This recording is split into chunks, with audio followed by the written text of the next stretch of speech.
Olá! Na aula de hoje, veremos uma introdução à segurança e medicina no trabalho. O que é segurança no trabalho? Podemos dizer que é a área que se preocupa em proteger o trabalhador, atuando na diminuição de doenças e acidentes ocupacionais. É definida por normas e leis. No Brasil, é definida pelas normas regulamentadoras. Essas normas trouxeram instruções a respeito dos procedimentos a serem adotados para a aplicação das leis relacionadas à segurança e à medicina no trabalho, previstas pela CLT, que é a Consolidação das Leis do Trabalho.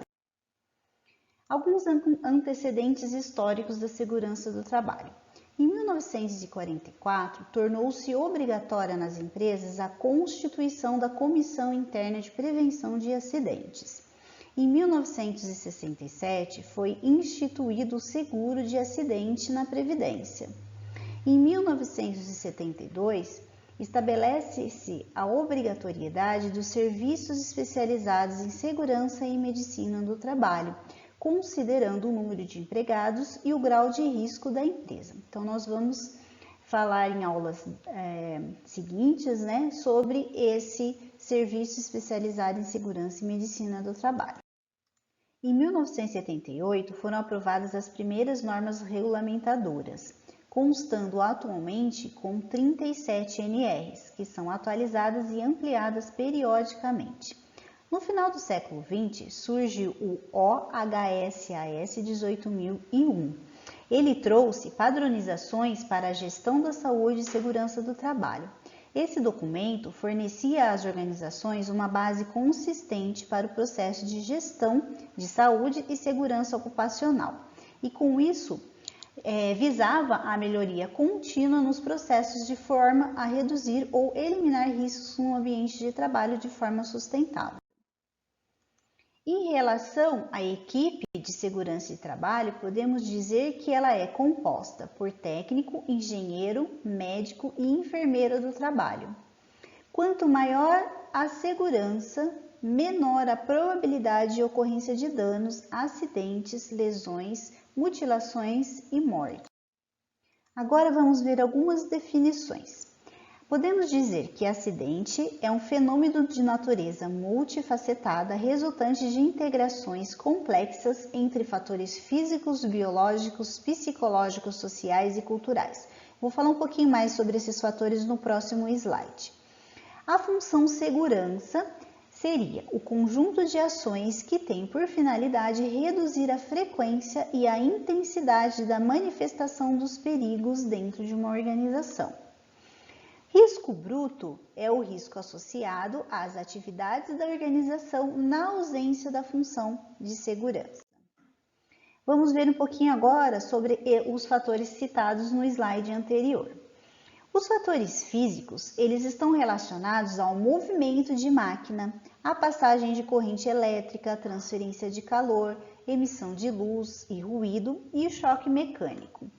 Fatores biológicos se relacionam com o movimento de pessoas, o suor, respiração, digestão, batimento cardíaco, enfermidade, sangramento, hematoma, morte, entre outros. Os fatores psicológicos relacionam-se à desconfiança, agressão, medo, alegria, raiva. Os fatores culturais, com saudações, vestimenta, canto, ritual, linguagens e valores. E os sociais, como greve, ausências em feriados, eleições, mudanças econômicas. E aí, diante disso, podemos dizer que não há uma causa única para a ocorrência de acidentes, que seria a união de um ou mais fatores desses citados que podem provocar um acidente. Então, vamos supor, como exemplo, uma pessoa, ela não está bem, ela teve uma briga familiar, então ela já está abalada emocionalmente.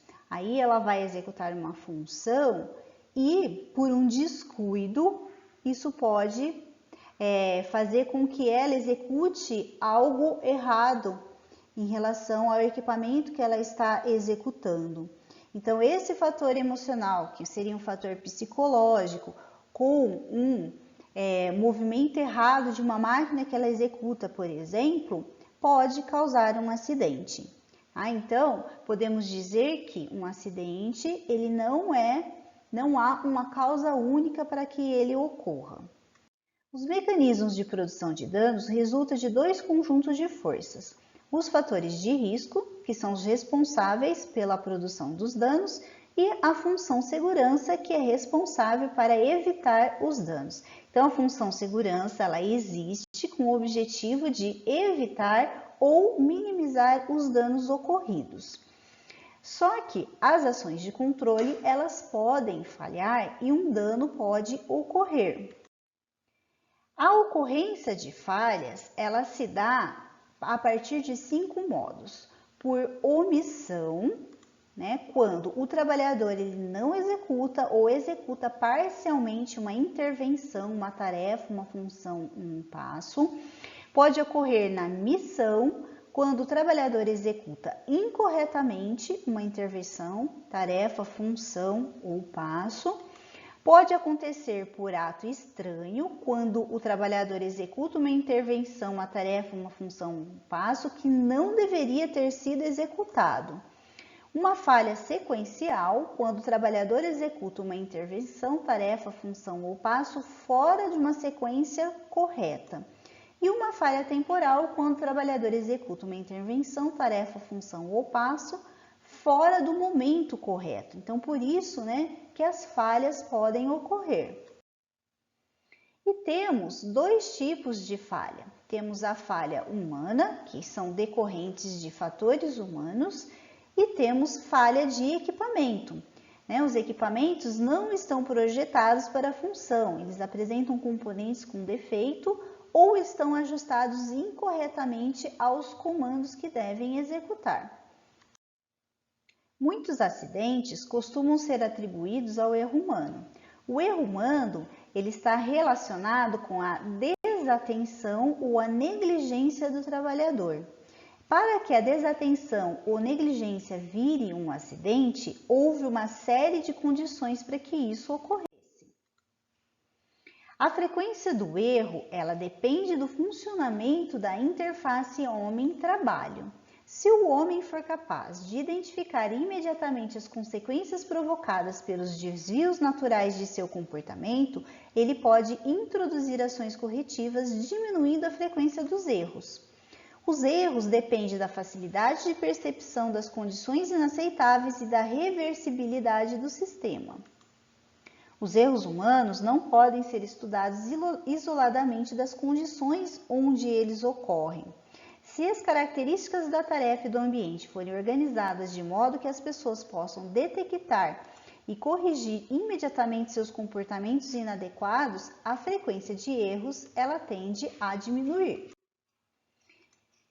Os erros geralmente aparecem associados a acidentes. Nem todos os erros provocam acidentes.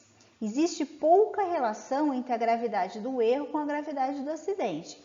Ou seja, pequenos erros podem provocar grandes acidentes e vice-versa. Então, não significa que um pequeno erro é um pequeno acidente, ou que um grande erro é um grande acidente. Grandes erros podem provocar pequenos acidentes, assim como pequenos erros podem provocar grandes acidentes.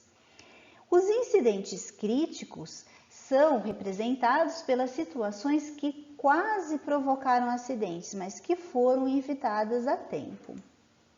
São responsáveis pelos quase acidentes.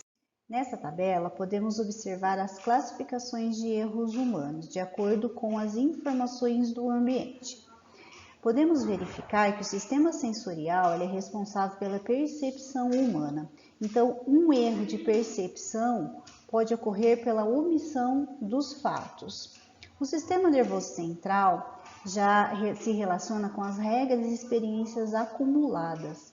Então, uma falha na memória pode, por exemplo, provocar um erro de avaliação. O sistema motor relaciona-se com planejamento e decisão. Então, alguns fatos que não são considerados podem provocar erros na escolha de alternativas. E a atuação sobre o ambiente, que seriam as ações, Por exemplo, um movimento errado, uma falha de coordenação motora pode provocar erros relacionados com as ações dos funcionários. E como que a gente pode fazer para prevenir os erros? Existem diversas formas. Uma delas seria substituir o homem por máquina, principalmente em tarefas simples e repetitivas ou que exijam mais força. As máquinas, elas erram menos, dificilmente corrigem seus próprios erros, enquanto que o ser humano é mais sensível a isso. Uma outra maneira de prevenir erros seria a aplicação dos conhecimentos ergonômicos no aperfeiçoamento de mostradores, controles e postos de trabalho. Nós vamos estudar um pouquinho sobre ergonomia em aulas futuras. E uma terceira maneira de prevenir erros seria a seleção, treinamento e supervisão adequada do operador. Por hoje é só e até a próxima.